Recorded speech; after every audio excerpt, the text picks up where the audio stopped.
প্রথম যে পানটা দেখলেন এটার মধ্যে হালকা একটু চুন এবং খয়ার দিয়ে লাগিয়েছি, কিছুটা লাল সেট হয়েছে। দেখেন, আপনারা দেখেন, একটু কয়ার একটু চুন দিয়েছি, তখন এই পানের রঙটা একটু লাল হয়েছে।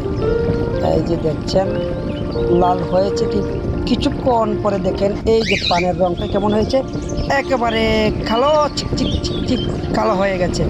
আসলে এই যে পানটা সামান্য লাল ছিল, তারপর একটা কালো হয়ে গেল।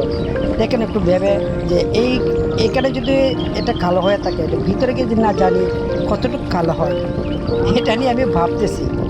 পান খাই না, ঠিক আছে, কিন্তু অনেকেই পানটা খায়, আমি বিক্রি করি শুধু।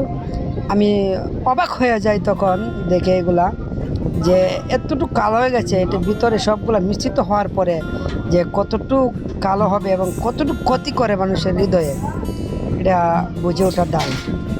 সামান্য